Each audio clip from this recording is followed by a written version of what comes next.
TV पर एक news आती है। न्यूज में कहा जाता है कि बच्चा चोर गैंग एक्टिव हो चुका है।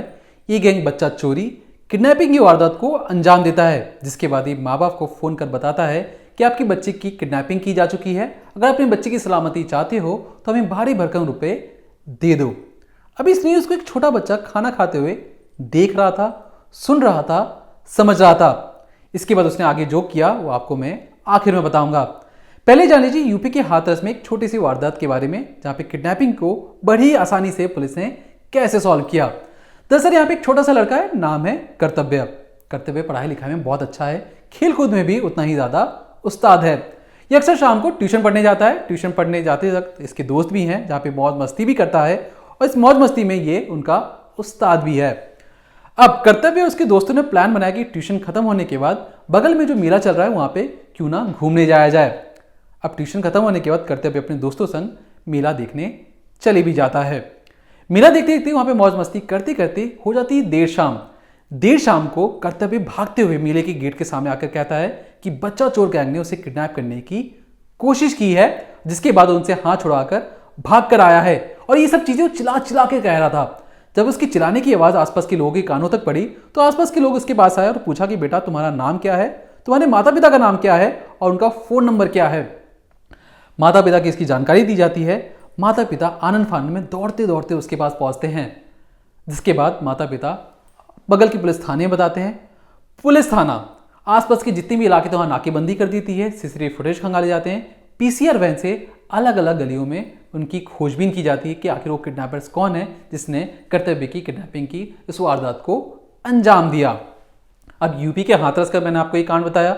अब चलिए थोड़ी सी दूर राजस्थान के जयपुर में। यहाँ पे एक छोटा सा लड़का है, उसके पिता उसके बाइक पर बैठाते हैं और घर से 500 मीटर दूर ट्यूशन पर छोड़ देते हैं। ट्यूशन अंदर है, गेट के बाहर वो बच्चा उतरता है, अपने पापा को बाय बोलता है। पापा बाइक स्टार्ट कर कर वहां से निकल लेते हैं। अब बच्चा कुछ देर तक वहीं पर रुका रहता है। अभी जो पूरा वाकया है दोपहर के 12 से 12:45 के बीच का है। अब 12:45 के बाद बच्चा दिखाई देता है कि वो अपनी घर की ओर जाता हुआ नजर आता है। अब ट्यूशन से उसकी घर की दूरी 500 मीटर थी, लेकिन उसे अपने घर तक पहुंचते पहुंचते बज जाते हैं 2। अब 2 बजे जैसे बच्चा अपने घर पर पहुंचता है, उसकी माँ पूछती है ट्यूशन इतनी जल्दी कैसे खत्म हो गया। तो बच्चा बताता है कि उसकी किडनैपिंग की कोशिश हुई थी, जिसके बाद उसने जो किडनैपर थे उनके हाथों में दांत काटा और अपनी जान बचाकर वहां से भाग कर आया। अब जैसी माँ इस कहानी सुनती है, माँ पिता को फोन कर बताती है कि बच्चे की किडनैपिंग की कोशिश हुई है, शायद आप प्रॉपर्टी डीलर हैं, तो बच्चा चोर या जो बच्चा किडनैपर्स हैं वो आपसे पैसे के एवज में इस वारदात को अंजाम दे रहे थे। लेकिन बच्चे की चालाकी समझिए कि उसने दांत काटकर वो मौके से भाग आया है। अब जैसे इस जानकारी को पुलिस से साझा किया जाता है, जयपुर पुलिस पूरे इलाके में नाकेबंदी कर देती है। सीसीटीवी फुटेज खंगाले जाते हैं। अब जैसे कि आपने 2 कहानी सुनी, यूपी के हाथरस के बारे में, राजस्थान के जयपुर के बारे में। दोनों जगह इस किडनैपिंग की वारदात को अंजाम दिया गया, लेकिन बच्चे की सूझबूझ के चलते वो दोनों अपने अपने जगह से भागकर आ गए। अब जब यूपी के हाथरस वाले में कर्तव्य वाले किडनैपिंग वाले कांड में पुलिस ने सोचा कि नाकेबंदी तो कर दी, सीसीटीवी फुटेज खंगाले जा रहे हैं, पीसीआर वैन अलग अलग गलियों में जाकर छानबीन करिए, क्यों ना एक बार कर्तव्य से पूछा जाए कि उसकी किडनैपिंग किसने की है, उस पर किसे शक है और उनका हुलिया कैसा है।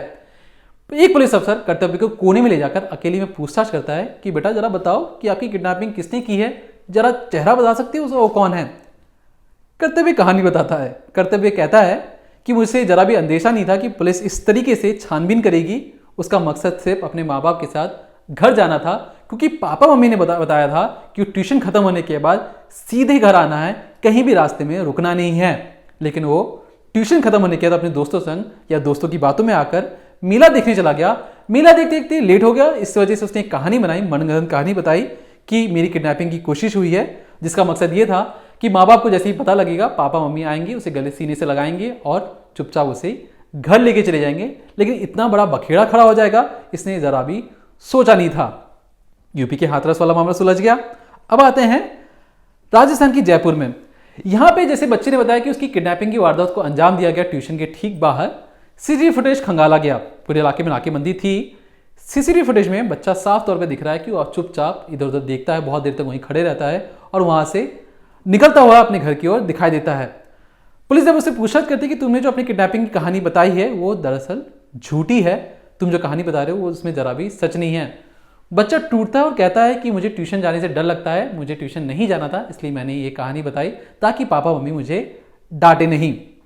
अब जिस तरीके से दो राज्यों में दोनों ही छोटे बच्चे ने जिस तरीके से पूरे अपनी उंगली के इशारों पे पुलिस और माँ बाप को नचाया, ये हैरान करने वाला मामला था।